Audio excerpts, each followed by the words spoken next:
Everyone knows Emma Frost's diamond form, but did you know this wasn't the first ever secondary mutation to even appear in the comics? What? This secondary mutation is an interesting one for me, as I didn't know about it myself. I've never been deep in the know when it comes to Elixir, so it was cool to find out that something I thought was just a core part of his standard mutation is actually perhaps secondary. For this point, we're talking about Elixir's physical mutation, the golden hue of his skin. This change occurred shortly after his first appearance. Only a few issues later, he actually uses his powers to heal himself and his skin changes to a golden color. So it seems to make sense that I wouldn't know this was even a secondary mutation, since most of his appearances have been with this look. Joshua Foley, aka Elixir's skin, also changes color when he uses his powers to harm others, changing from a golden hue to a deep metallic black color. The changing of his skin is not something that Elixir also seems to be able to control, but instead is a mutation that is closely tied to his primary healing and death touch abilities. If your skin changed color anytime you did anything, what would you definitely want it to be or not want it to be? While many heroes have secondary mutations, let's not forget that this whole idea in terms of when it was classified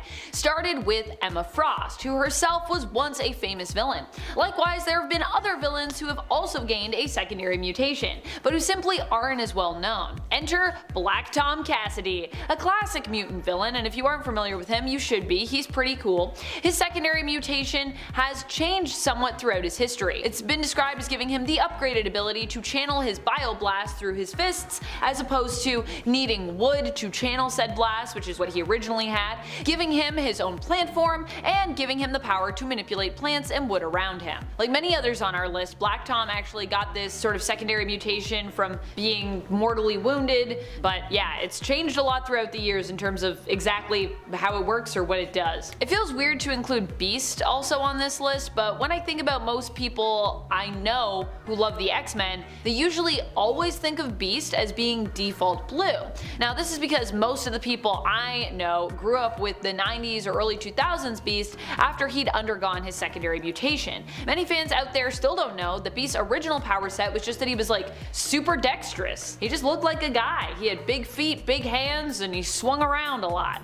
Initially, Beast looked like this guy, but after being exposed to a serum he created, which isolates and boosts the X gene in mutants, he became permanently mutated again, gaining the secondary mutation of the blue fur. In fact, I think Beast may be the first mutant in comics to have developed a secondary mutation, before we even had a terminology for it at that time. He mutated. He's all covered in blue fur, which initially was actually like a gray fur, but that's a whole other story. That has to do with comics coloring and miscommunications and just how blues and blacks got often mixed up by people. With this next one, we're not talking about that time that Kitty Pryde was turned into a cat person in Wundagore, although that was a thing that happened. It was something though that she was given as opposed to an evolution of her mutant-based abilities, and it was temporary. With Kitty, or Kate, it's interesting as there are a few different instances where I feel one could argue that she manifested some kind of secondary mutation, or more specifically evolution of her powers. But this has also, I don't believe, ever fully been confirmed in the comics. Let me know if I missed something and if there is a page where someone says, this is a secondary mutation.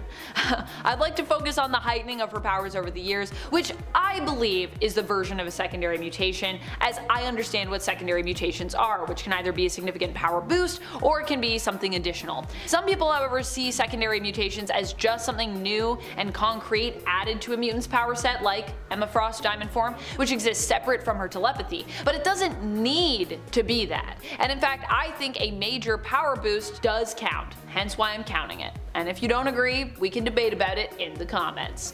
Like when Kitty stopped needing to hold her breath while intangible, or when she was merged with the Black Vortex, becoming all-powerful, but then after giving up the Black Vortex's power, discovered that she had unlocked a new level of power through that, so after using it, it was kind of like an additional mutation.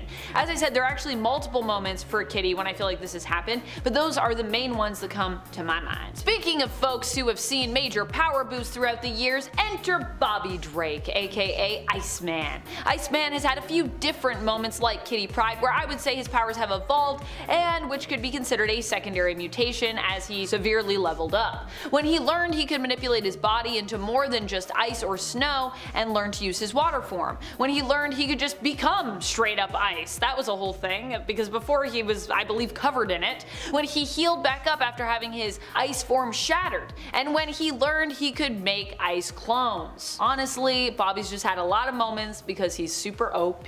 Sync developed a pretty powerful secondary mutation after he returned from the dead during the Krakoan era, so this is a recent one, so you might not know if you're not following with modern comics, or maybe you are and you're like, oh my gosh, this is the one I do know.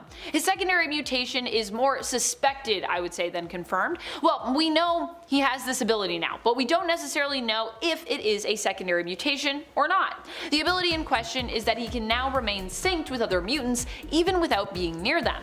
I believe the idea is if he's synced with you once, he can kind of sync with you whenever, but of course there are some limits to this and we're still kind of figuring out how that works. I don't think that sync using those powers if you're not near him would be as powerful. However, this mutation also takes a toll on his body and it seems to age him faster every time he uses it. In addition to this, he can also sync with superpowered non-mutants as well, which is huge. As I said, the full extent of his newfound abilities has not been explored, and I don't know if everyone would consider them to be a secondary mutation, as they're still tied to the same power set, but I personally do. I believe secondary mutations can also manifest in a boost to a predetermined power set, and I think this should count. To me, it's a secondary mutation, so there you go. Take it or leave it. Cypher is another hero who went from being kinda lame to kind of insanely powerful thanks to his own secondary mutation. Honestly, I've become a pretty big Doug fan in recent years, now that I better understand just how powerful his power set can be. I think my love of Doug comes from me also realizing just as a person how important communication is in my everyday life, and how much I value being around other people who can communicate well, and also value my ability to communicate with them. When we can't understand each other, it actually creates big problems in our lives, and that's what I appreciate about Doug and his power set. His ability to communicate and through that resolve so many issues without even needing to come to blows. In terms of his mutation, we saw him go from a character who could just understand all languages and communicate with people in that way, to someone who really understood the various minute types of languages around us that often go unnoticed, and thereby become a master of those types of languages as well. Things like technology, and even at one point physically fighting, which is a sort of physical communication or language and dance. This shift in his abilities happened after Doug died and was resurrected, and it honestly puts him on a whole other level, and really he's pretty powerful. I know sometimes we say, oh, communicating, is that powerful? Actually it is. I always forget about Kid Omega's secondary mutation because it just very rarely comes up in the comics anymore. Probably because Quentin Quire no longer finds it interesting, at least that's the canon reason that we were given for this. Though I personally think it sounds super interesting, and I am surprised that he is bored of it. However, this is Quentin, so maybe I shouldn't be so surprised. He is often unimpressed by some of the coolest stuff, or at least he presents himself this way often. Kid Omega's secondary mutation here is a non-corporeal form, which when accessed also speeds up his consciousness and allows him as a telepath to reach out and connect with all sentient beings. He can think at the speed of light while in this form, but then again, even when Quire isn't in it, he is known for being one of the fastest thinkers and one of the smartest psionics on the planet. Maybe that's why he was like, it's alright. I become like whatever, I don't have a physical form, but like, I'm pretty cool even when I have a physical form. Said to be the daughter of Unis the Untouchable, one of the earliest X-Men villains, Carmella's mutant power set is similar to her father's. However, at one point her powers evolved even beyond her own control.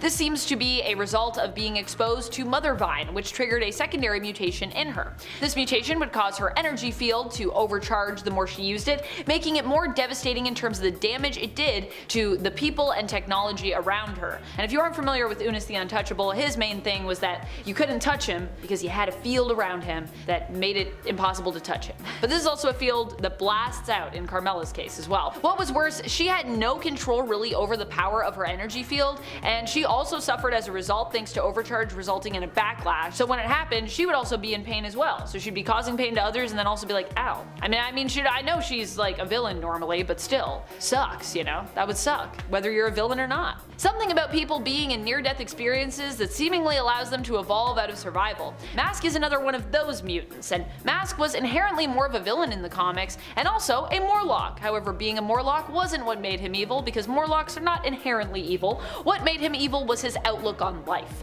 His mutant powers allowed him to alter the appearance of others, basically turning him into one of the world's most powerful plastic surgeons. But at the same time, Mask was considered himself to be hideous, hence why he hid in the underground tunnels of New York with the Morlocks and usually led them. And his powers did not work on his own physical appearance. That is, until he was killed by Shatterstar. To survive, he had to move his organs around, and this actually unlocked the power within him to manipulate his own appearance. For a while, he actually used his powers to appear as Marilyn Monroe, no I'm not kidding, while leading the Morlocks. Although now Mask has seemingly gotten over his obsession with beauty and chooses to mostly appear just as he is. A friendly reminder to love yourself, friends. Take a page out of Mask's book. Actually, at least I think that's what happened to him. I don't know, I haven't read every single Mask issue, so. But if there isn't a Mask issue where he realizes, you know what, maybe I should love myself as I am, there should be one. And if there isn't, Marvel, if you need someone to write it, I'll write it for you. The Blob, or Frederick Dukes, is one of those characters. Now, I really didn't give the Blob enough credit when I was growing up, and he can actually do some pretty cool things, and some things that didn't even occur to me. His actual main mutant ability, for example,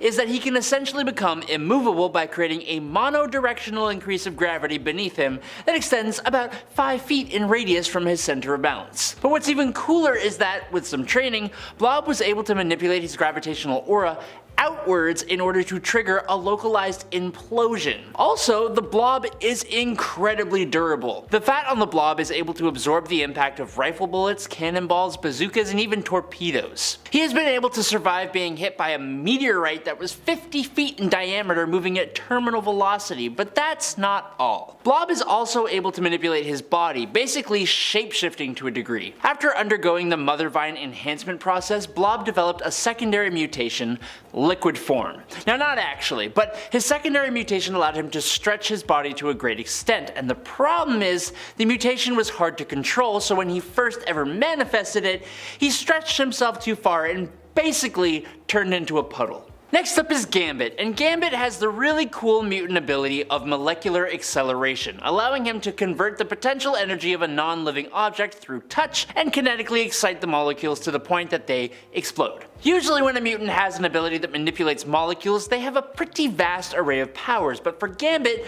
he mainly just uses his abilities as attacks, charging up his signature playing cards and bow staff and other objects like that. We have seen him reach the full potential of his power, only this was an alternate reality version of the guy. He could manipulate kinetic energy down to a molecular level, which basically made him a god. But as you may have guessed, Gambit has a second mutation. After a traumatic event left him blind, a secondary mutation kicked in that allowed Gambit to be clairvoyant. Gambit's ability did not give him the power to consciously look into the future. Instead, his secondary mutation acted like a warning system, kinda like the spider sense. He could sense danger and react to it. Now, fortunately for him, Gambit got his sight back not long after losing it, meaning he stopped needing to rely on this secondary mutation, but he does still totally have it. Dakin, or as he's going by now, Akihiro, possesses a lot of the same abilities as his father Wolverine. He has a crazy healing factor, superhuman senses, and of course, bone claws. But what some people may not be aware of is the one mutation he possesses that neither his father nor his sister/clone possesses. That power would be pheromone control. Dakin has empathic ferrokinetic abilities that allow him to use his pheromones to manipulate the emotional state and sensory perception of others. He has used this ability to instill intense fear, happiness, depression, fascination, and a false sense of security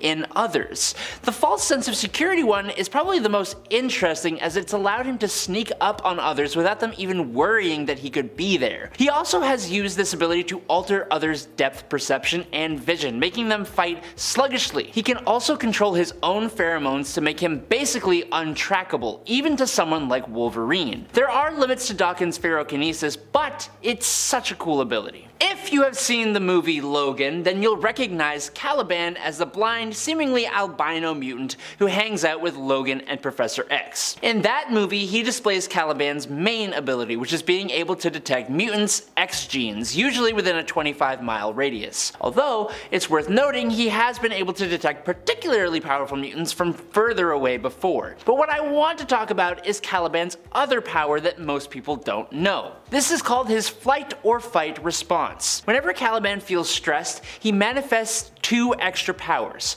super strength that can overpower Spider-Woman, and fear absorption. This second power allowed Caliban to absorb the psionic energy created in the fear from others and amplify it back into his environment, doing things like very quickly turning those nearby into a fear-induced panicked mob. This ability was boosted up by Apocalypse twice when Caliban served him as both Death and Pestilence. The mutant Toad has been a member of the Brotherhood of Evil Mutants, and by extension a part of the mutant community for a hot minute, but in my opinion, Mortimer Toynbee hasn't really been utilized as much as he should be given his massive list of abilities. Toad has a degree of superhuman strength, specifically in his back and legs, which allows the little weirdo to jump around 25 to 37 feet, and he'll kick you so hard that you are never getting back up again. He's got flexible bone structure, superhuman stamina, durability, reflexes, and agility. Toad, like a lot of super beings, has a regenerative healing factor, but unlike a lot of mutants, he has UV vision, a super strong 30-foot prehensile tongue, acidic saliva, sticky paralytic resin out of his pores, and pheromone secretion. I can understand why he isn't exactly at the top of the mutant landscape, partially because he's kind of really gross and just overall unpleasant, but he does have a hell of a lot of abilities to offer. The X-Force member known as Shatterstar, a lot like Toad, just has a huge list of abilities that just keeps getting added to. Gavidra 7 learned the arts of battle as a warrior in arenas on Mojo World, where he developed both a sense of honor and incredible fighting skill, but those aren't his abilities. He possesses a large superhero starter pack: superhuman strength, speed, agility, stamina, durability, senses, reflexes, agility, dexterity, coordination, balance, plus a regenerative healing factor and even enhanced learning ability. Now curiously, he actually has hollow bones as well, which makes him lighter than you would think, but also further boosts up his natural physical skills. Now the cool part of Shatterstar are his Mojoverse swords, which he can use with his mutant ability to channel powerful vibratory shockwaves, which can be absolutely devastating but also drains him of energy. But also, after his Mojo time, he can now create X-shaped portals that have to be linked to another person who acts as an anchor for said portals, if that makes any sense. These also drain him, and he has a cooldown of about like 4 days before he can do it again, because this powerhouse needs some kind of balancing of some sort. Next up is Sage. Sage is basically a super genius, with a brain more powerful than any computer in the world, granting her perfect memory and rapid analytical ability. She can come up with the perfect plan in an instant, learn just about any skill without having to practice, remember everything she's ever experienced, perform multiple tasks at once by allocating a partition of her brain to each task, and, thanks to training with Professor X, she can engage in telepathy. Her telepathic abilities allow her to detect minds and read them, project thoughts, astral projection, cast realistic mental illusions, and she even has a kind of psionic defense unique to her called her firewall. But it doesn't even stop there, as Sage even has some biokinetic abilities as well, including reading another mutant or person's genetic code and DNA, being able to literally see who someone's related to, jump-starting latent or enhancing current mutant abilities, and she has complete control over her physical body, being able to expel nanobots from her body by controlling her immune system, almost like highly advanced antivirus. She needs more time in the spotlight, that's all I'm saying. Next up is Wolfsbane. Rand Sinclair has the mutant ability that I kinda wish I had when I was a wee little lad. She can turn herself into a wolf at will, and can even go into a transitional form that is basically as close to a werewolf without being a werewolf as you can get. In fact, she is basically a werewolf, but with none of the drawbacks of being that kind of monster. She retains all her faculties minus not being able to talk and just being a little tiny bit feral, and is not forced to change only at nighttime. Rain grows much larger than her human form when she changes, and gains access to some enhanced strength, a healing factor, and enhanced vision, which coupled with the body of a wolf grants her enhanced speed and reflexes as well. But then she got a secondary mutation, and it's a weird one. After becoming an agent of Mutations in X-Men Blue number 9, she gained the ability to somehow transform into a pack of 5 wolves, and on top of that, her general wolfy-like characteristics, like claws and teeth and all that jazz, also became stronger and sharper on top of that. Paige Guthrie is part of a family that has a lineage of mutant abilities. Sam Guthrie, Cannonball, Joshua Guthrie, Icarus, Melody Guthrie, Arrow, and Jebediah Gaia Guthrie are all part of her family. Paige's power is a wee bit unorthodox though. She has the ability to shed her skin, and by concentrating on specific chemical or elemental formulas, she can cause the layer of skin underneath to be a different element or shape or state. With that power, she's been able to have skin made of metal, diamond, granite, wood, rubber, glass, and one time she even managed to basically turn into a lizard, which should be a secondary ability all by its own. Husk has always had troubles with her powers, such as not being able to morph multiple times without intense pain. However, in Generation X, it got a little bit worse when Paige started suffering from dramatic mood swings and patchwork morphs. It was then revealed later that her secondary mutation also causes her to change personalities every time she morphs,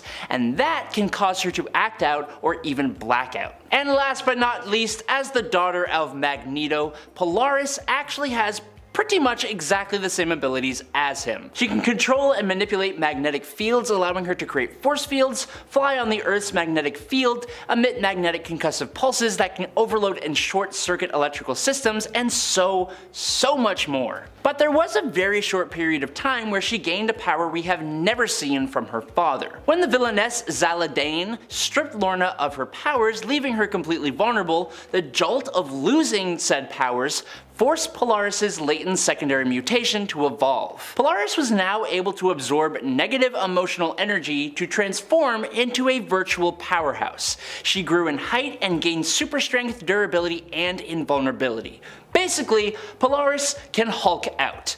Now, after regaining her magnetic powers, Lorna lost her Hulk-like abilities, but it is still technically something that she could do until the Scarlet Witch caused M-Day, which got rid of the ability altogether. Jean Grey exists in a kind of gray area here. There's only so many secondary mutations out there, please be kind. Jean Grey has the Phoenix, but this ain't about them. This is about the time she lost her powers and then got them back. Miss Grey absorbed Psylocke's telepathy and lost her telekinesis, but not for long, she just got it back. And there wasn't an explanation, so Beast just made the connection that it must have been her secondary mutation, and he would know. Amanda gets into Beast's secondary mutation in part 1, go check it out if you haven't yet. Back to Jean. But what does the mutation that she gets mean for her and even other mutants? It potentially means she can restore her powers and come back from anything, and maybe even repower depowered X-Men. Of course, that's really up for debate, so let me know what you think down below. Cyberine, unfortunately not a ship name for Cyclops and Wolverine, instead it's the name of the Wolverine version that killed Cyclops. Do I see an enemies to lovers plotline in the future? Wouldn't that be wild considering the whole Jean Grey thing? That is so not important. Anyway, so on Earth 517, that's the Marvel Contest of Champions Earth, Wolverine kills Cyclops. Hurting a friend to that extent is traumatic, and the psychological aftermath of it all caused Wolverine to experience a secondary mutation. This mutation allegedly was mimicking Cyclops' powers. So now we have a Wolverine with all his regular bells and whistles that also basically has laser eyes. New fear unlocked. Richard Gill of Earth 616 is better known as Wildside. He was a founding member of MLF, the Mutant Liberation Front. They are not good, guys. His original mutation was hallucinations. He did this likely through telepathy, and he was pretty good at it. Unfortunately for him, he was depowered after M-Day. But hey, he survived, and that counts for something. He did eventually get his special talent back through the Mother Vine thing, plus a couple bonuses that made him an even bigger problem than before. They made his powers the same, but better. Instead of just hallucinations in the head, they were also kind of physical. As long as Wildside is conscious to keep it running, you're basically in a fever dream that feels super real and you can feel pain in. But if you knock him out, you're good. Black King, not to be confused with Black Tom from part 1, Black King is a billionaire genius energy absorption secondary mutantist. He develops a secondary mutation. That's the point. Sebastian Shaw's original special skill is the energy absorption thing. He can use the absorbed kinetic energy to make himself stronger, faster, and just basically enhance himself. This makes him hard to beat. Many heroes are known for their ability to pack a punch, so what do you do when the better the punch you give, the better the enemy gets? Mental stuff. The secondary mutation comes when Sebastian underwent the Mother Vine enhancement process. The bonus he gets is that now he doesn't even need to get punched to absorb the kinetic energy. He can just absorb what's around him. Good for him, bad for everybody else. He also develops concussion blasts. The energy he absorbs can be like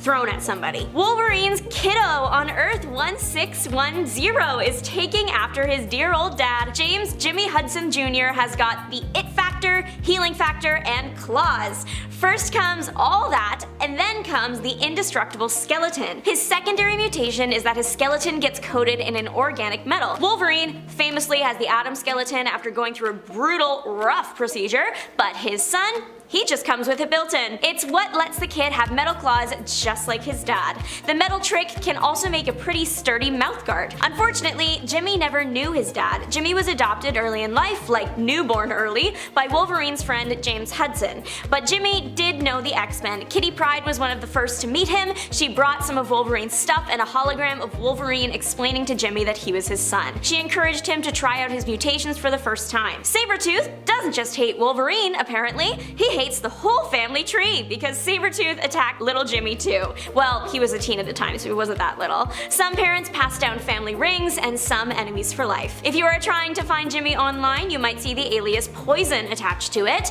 Well, one horrible day, the Poison Hive invaded Earth 1610. One invaded Jimmy. Long story short, most of the poisons end up eliminated, but lucky for Jimmy, not the one in him. That one dubs itself just Poison and walks the earth in Jimmy's body. They are not on the same side at first, they are each fighting for control of the body, but eventually their physical form is threatened. They have to put aside their differences to survive and agree to work together to escape. Eventually they head off together to figure out how to co-inhabit one body, and all of this happened in the Ultimate Universe. Sharon Ginsburg is like the Elwoods and Batwoman of the Marvel Universe. Let me explain. She is a mutant, but her civilian job is being a lawyer. Lawyer by day, bat-winged mutant by night. Or whenever she needs her wings. She is made for flying, her bones are lighter, and she is smaller than the average person. Her wings are massive, like at least a 15-foot wingspan, but because this is Marvel and everything is possible, she can easily hide the wings. The wings are her whole identity in terms of mutanthood, so losing those wings, that's a lot of trauma and pain, and apparently the exact right amount to trigger a secondary mutation. Her secondary mutation brings in even more bat qualities. When her wings were roughly removed, she fell unconscious. Eventually waking up, she realized they were gone. She was so upset and angry, she manifested bat claws and she went insane. She was captured in X-Statix 11 and we haven't seen her since. I hope she's doing well. Thanks to a secondary mutation, Havoc can wreak havoc forever. But first, Alex Summers' talents include energy absorption, even from something like a star. Because of that bit with the star, he is definitely immune to extreme heat and radiation too. He shoots plasma blasts, usually from his arms. They can be used as a weapon or to even help him fly. So that's pretty much everything he had going on before the secondary mutation. His secondary mutation appeared in the Mutant X storyline. Alternate reality versions of Alex Summers got yanked together by a cosmic force, and we don't really learn that anything serious mutation-wise has happened until Alex passes away, then doesn't. He wakes up in a different timeline in a different version of himself. Now, he has the ability to shift his consciousness from one version of himself to the next. Can he die? Maybe. Being a host for the Nexus of all realities is what caused this. You've heard of Mother Earth. Get ready for Nature Girl. She does go by a few names, and I was not prepared for one of them. Her civilian name is Lynn Lee, but her other mutant name is Armageddon Girl. That's a 180 from Nature Girl. It is fitting though, because she did do a 180. She started out as a hero. She attended the School for Gifted Youngsters, named the Jean Grey School for Higher Learning at the time. It had been established that she could control or influence nature and animals. Make birds carry her, plants fight for her, that kind of stuff. She goes off the rails and joins the bad guys. Bad for everyone else, but good for her because she discovers her secondary mutation. She not only has a connection to all things in nature and can influence them, she can draw power from them to make herself more powerful. The power she is drawing though is basically the thing's life force, so she usually ends up killing whatever it is that she's drawing from. Right around one of the last times we saw her in the X-Men Unlimited Infinity comic is when she started going by the name Armageddon Girl. Pietro and Wanda are probably the most, maybe, famous mutants, it's a whole thing with them, of the Marvel Universe, but there's another set of definitely mutant power twins that deserve some attention too. North Star and Aurora. They are a beacon of light, literally. When they were babies, they were separated after a car crash killed their parents. While separated, they both learned of their mutant mutant abilities on their own throughout their teenage years. Both twins are very fast. Northstar used this to become an Olympic champion. They can both fly, but their big trick only appears when they are together, so sweet. When they physically touch, they can generate a powerful, bright light. It can blind or simply just distract enemies. The secondary mutation manifests after a series of experiments requested by Aurora so that the twins can do the whole light thing without touching. It works, and now they both have a semi-new talent. Angelic X-Men Warren Worthington III was just a guy until he got his wings. Then he was a mutant with the ability to shockingly fly. The wings have other uses too. They are really strong, so he can use them to fight. Angel, unfortunately, got mixed up with Apocalypse, and Apocalypse planted a death seed in Warren. Warren becomes Archangel on his way to being the next Apocalypse, which is a very bad thing. He doesn't get there though, good news. What he does get is healing blood. Kind of. Warren himself gets an accelerated healing factor, but if you were to get a blood transfusion from him, that blood is supercharged with the healing powers. We see this happen in Uncanny X-Men 420. I'll take a wild guess and say that he's got the universal blood type. He also got blue skin. He used to be just a guy. Look at him now.